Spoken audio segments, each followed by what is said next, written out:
agaasimaha guud ee madaxtooyada Somaliland Maxamed Cali Bile ayaa muuqaal la soo geliyay baraha bulshada kaga hadlay dad si wada jir loogu dilay magaalada Muqdisho ee caasimadda Soomaaliya muuqaalka oo socday muddo 14 daqiiqo ah ayuu Mr. Bile ku faahfaahiyay sidii ay wax u dhaceen isagoo ku hadlayay afka Ingiriisida.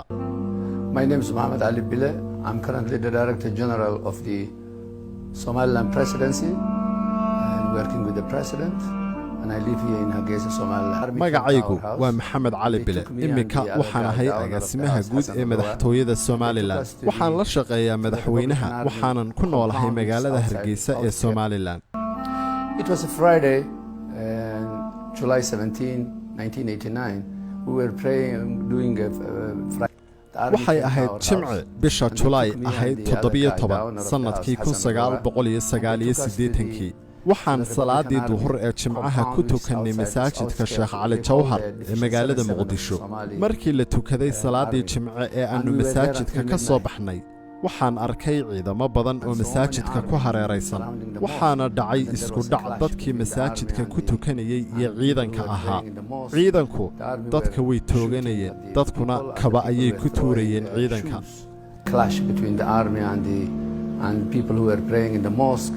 The army were shooting at the people and the people were throwing shoes at the army. sanadkaas waa sanadkii 1989 agaasima Bile ayaa ka mid ahaa dadkii reer Somaliland ee u shaqaynayay Jimciyadda Quruumaha ka dhaxaysa gaar ahaan hay'adda carruurta ee UNICEF muuqaalka ayaa soo bandhigay sawiradii xilliga ee agaasima Bile qofka soo soka ee xidhan garanka buluuga ah waa sawir maalmo ka hor dhacdadaas lagaga qaaday isagoo hor fadhiya gurigiisii magaalada Muqdisho. Maxamed Cali Bile ayaa sheegay in markii ay dadku kala carareen uu isagu tagay guriga saaxiibkii halkaana ciidankii ka qabteen deedna intoo loo xiiray si xun ciidanku u garaaceen oo laga soocay Soomaalidii kale iyadoo loo bartilmaameedsanayay kaliya inay yihiin qabiilka Isaaqa.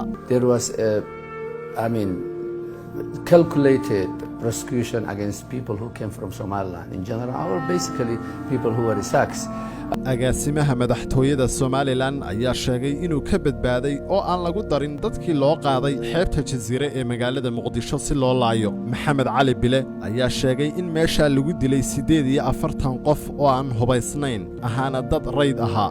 agaasimaha oo hadalkiisa sii wata ayaa sheegay in waxaasi oo kale aanay ahayn inay dib ugu dhacaan qof reer Somaliland ah Soomaali ah ama bini'aadanba ah.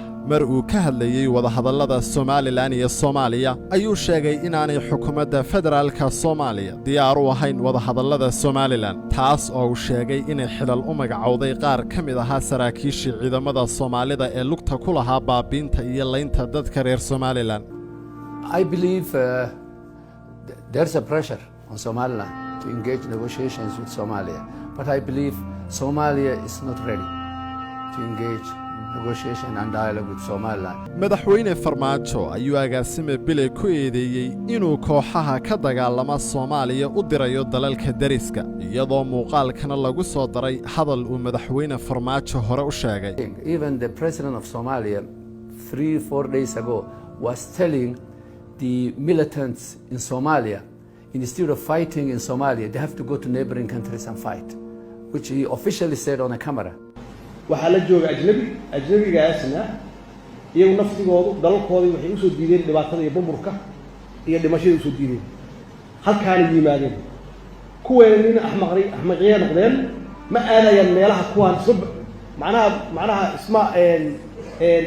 isma dhaafaya oo isdhaaf ma ah hadduu kaa soo diray kan hadduu dalkiisa aado waxba ma ahaateenba oo nin walba dalka maaha dalka kale soo qarxinayo laakiin waxaa lagu ballamay kan in la qarxiyo oo la dhibaateeyo oo la laayo shacabkiisa marka macnaheedu kuweena doqo ma ah marka kuweena doqo ma ah waxaa loo soo diray hooyooyinkood waxaa loo soo diray walaalahood waxaa loo soo diray dadkoodii inay soo laayaan kuwa la joogana waa kala soo fogaadeen dhibkaas.